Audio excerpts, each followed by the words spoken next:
Hello students, western political thought के व्याख्यान की श्रृंखला में आज हम आदर्शवाद की परंपरा में आगे बढ़ते हुए हेगल की फिलॉसफी का अध्ययन करेंगे। G.W.F. हेगल का जो कालखंड है वो 1770 ईसा पूर्व से 1831 ईसा पूर्व तक का माना जा सकता है, यानी कि हम 19वीं शताब्दी के पूर्वार्ध के जो जर्मन दार्शनिक है हेगल पे चर्चा कर रहे हैं। इमैनुएल कांट के बाद 19वीं शताब्दी में जो एक प्रख्यात जर्मन दार्शनिक हुए हैं हेगल, उन्होंने इतिहास को या पूरे संपूर्ण विश्व को कॉन्शियसनेस की एक महान यात्रा मानते हुए ऐसे समाज के उदय की एक ऐसी आशा बधाई जिसमें व्यक्ति अपने स्वार्थों से उठकर एक यूनिवर्सल परामर्थवाद की ओर प्रेरित होंगे। हेगल का विश्वास था कि जो इतिहास है वो एक निरंतर विकास की प्रक्रिया है और हेगल का जो समस्त चिंतन है, उनकी अनेक जो उनमें दार्शनिक कृतियाँ उन्होंने लिखी है उनमें निहित है, और जिनमें सर्वप्रथम फिलॉसफी ऑफ राइट सत्य दर्शन जो उन्होंने 1821 में लिखा था, उसमें उनके दर्शन के बारे में हमको पता पड़ता है कि वो किस प्रकार के विचार रखते थे। और राजनीतिक चिंतन के इतिहास में हेगल को हम स्पेशली उनके इतिहास दर्शन यानी कि फिलॉसफी ऑफ हिस्ट्री और नागरिक समाज, राज्य की संकल्पनाओं के बारे में उनके जो विचार हैं उनके परिप्रेक्ष्य में देखेंगे। हेगल का ये मानना था कि जो इतिहास है वो एक निरंतर विकास की प्रक्रिया है, जिसकी मूल प्रेरणा या जिसका जो बेसिक सोर्स है या बेसिस है वो चेतना, स्पिरिट या रीजन है। और ये जो चेतना है ये अपने परम लक्ष्य जो होता है या जो परम सत्य होता है, जिसे हम एब्सोल्यूट ट्रुथ कहते हैं, जब मनुष्य अपने अंदर की कॉन्शियसनेस का एक प्रकट रूप या विराट स्वरूप की ओर अग्रसर होता है। और जो ये प्रक्रिया है ये अपने अंतर्निहित नियमों से ही बंधी होती है, इसे बाहर से कंट्रोल या चेंज नहीं किया जा सकता है। और अपनी इसी मान्यता के आधार पर जर्मन विचारक हेगल ने व्यक्तिवाद के दार्शनिक आधार को हिलाने का प्रयास किया है। उनका ये मानना है कि मनुष्य केवल अपनी तर्क बुद्धि या विवेक से ही इतिहास को संचालित करने वाली यथार्थ शक्तियों का पता लगा सकते हैं। तो हम ये कह सकते हैं कि हेगल का ये मानना है कि जो सृष्टि है, ये पूरी जो यूनिवर्स है, इसका सार तत्व जो है वो एक आइडिया है, एक विचार है। इसलिए विकास की जो भी संपूर्ण प्रक्रिया है ये पूरी तरह से विचारों के उत्थान और पतन की कहानी है। यानी कि आइडिया तत्व, जो विचार का जो तत्व है वो सृष्टि का मूल है, और विकास का जो संपूर्ण इवॉल्विंग है, ये जो संपूर्ण प्रोसेस है वो इसके चारों तरफ इर्द गिर्द, आइडिया के इर्द गिर्द बुना हुआ रहता है।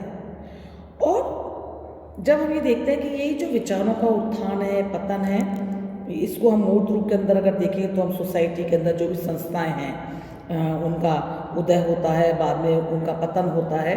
तो इस पूरे प्रोसेस में हम विचार तत्व को देख सकते हैं।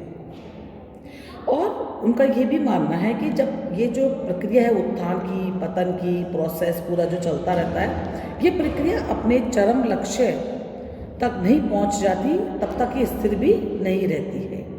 मतलब इसका मतलब ये वही कह रहे हैं कि आज जो स्थिति है हो सकता है, जरूरी आज उसका जो अस्तित्व है जरूरी नहीं है कि वो बनी रहेगी। वही कह रहे हैं कि कालांतर में वो समाप्त हो जाएगी। तो इसका मतलब कुल मिला के उनका ये विचार ये है कि जो समस्त परिवर्तन और विकास का जो भी पूरी कहानी है, ये पूरा जो ये सारे जो पूरे इतिहास की जो इवॉल्विंग है, ये विरोधी तत्वों या विचारों के संघर्ष का परिणाम है। और इस पद्धति को ही डायलैक्टिकल मेथड या द्वंद्वात्मक पद्धति कह सकते हैं। और हेगल ने इसको एक अलग नाम दिया जिसके वो प्रत्ययवाद यानी कि आइडियलिज्म के नाम से उसको संबोधित करते हैं, जहाँ वो ये कह रहे हैं कि परस्पर विरोधी विचारों का द्वंद्व होगा आपस में, और इन द्वंद्व के द्वारा सत्य बाहर निकलेगा, और ये जो सत्य बाहर निकलेगा ये संपूर्ण प्रगति की है या कुंजी है। हेगल का मानना है कि जो भी पूरा संपूर्ण सामाजिक परिवर्तन हो रहा है या सोशल जो ये डेवलपमेंट या चेंज, सोशल चेंज का जो प्रोसेस है, ये 3 अवस्थाओं से होकर के आगे बढ़ता है, और जब तक पूर्ण परफेक्शन की स्थिति में नहीं पहुंचता है तब तक ये प्रक्रिया बार बार चलती रहती है। तो इन अवस्थाओं को वो 3 नामों से संबोधित करता है। वाद, जिसे हम इंग्लिश में थीसिस कहते हैं। दूसरा, इसके विरुद्ध जो प्रक्रिया होती है जिसे हम कहते हैं प्रतिवाद, जिसे हम इंग्लिश में एंटीथीसिस कहते हैं। और इन दोनों के संघर्ष के प्रतिस्वरूप जो चीज़ निकल कर के आती है वो होती है सिंथेसिस यानी कि संवाद।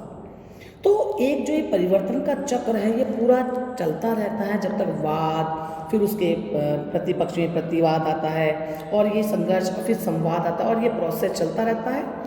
क्योंकि ये जो सिंथेसिस है, जो संपूर्ण सत्य जो बाद में निकल करके तीसरा स्टेप जो आता है संवाद का, और ये भी अपने आप में पूर्ण नहीं होता है, क्योंकि इसका पूर्ण सत्यता नहीं है, ये भी अस्थिर या असत्य सिद्ध हो जाता है। फिर वो एक नए प्रकार के वाद या थीसिस को जन्म दे देता है। फिर वापस से उसकी प्रक्रिया शुरू होती है प्रतिवाद की, और फिर वापस से संवाद की प्रतिक्रिया आती है। फिर संवाद पूरा नहीं, एक संपूर्ण सत्य नहीं होता है वो वाद में। तो एक पूरी, वो कह रहे हैं पूरी इतिहास का जो ये लेखा जोखा है, इतिहास की जो इवॉल्विंग है, ये संपूर्ण जो प्रक्रिया है ये एक चक्र की भांति है, और परिवर्तन का जो चक्र है एक के बाद एक ये चलता रहता है। हेगल ने जो राष्ट्रीय राज्य की जो अवधारणा है, इसको जो विशेषता पश्चिम यूरोप के तत्कालीन राज्यों में थी, वो ये कहते हैं कि जो अल्टीमेट जो संवाद है, सिंथेसिस है, या जो परम कॉन्शियसनेस की जिस बात की वो बात करें, वो उसको अल्टीमेट मानना है कि जो राष्ट्रीय राज्य की जो अवधारणा है ये एक अल्टीमेट गोल के रूप में आ गई है, और इसे मानव इतिहास की चरम परिणति के रूप में हमको स्वीकार कर लेना चाहिए। तो हम ये देखते हैं कि हेगल ने अपने ऐतिहासिक जो व्याख्या करी है, हिस्टोरिकल एस्पेक्ट के द्वारा, इस जो उन्होंने पर जो ये रिवॉल्विंग पे इतिहास दर्शन का उन्होंने जो अपने विचार प्रकट किए हैं, वो उनके विचार अपने आप के अंदर बहुत अनूठे हैं। और राज्य के बारे में उनका जो एक विचार है कि जो राज्य है वो राष्ट्रीय विकास की चरण परिणति है। हेगल के शब्दों में हम ये भी कह सकते हैं, the state is the March of God on earth. राज्य धरती पर ईश्वर की शोभा यात्रा है। तो हम ये कह सकते हैं कि हेगल तात्कालिक जर्मनी में जो उभरता हुआ राष्ट्रवाद था, या जो नेशनल यूनिफिकेशन की जो शक्तियाँ थी, वो के प्रतीक के रूप में वो हमारे सामने आते हैं, और संपूर्ण मानव इतिहास को ये एक बहुत बड़ी देन भी है। तो इस तरह हम ये देखते हैं कि हेगल ने डायलेक्टिक रीजनिंग के आधार पर, द्वंद्वात्मक पद्धति के आधार पर राष्ट्रीय राज्य की अवधारणा को पर भी बल दिया है। Thank you.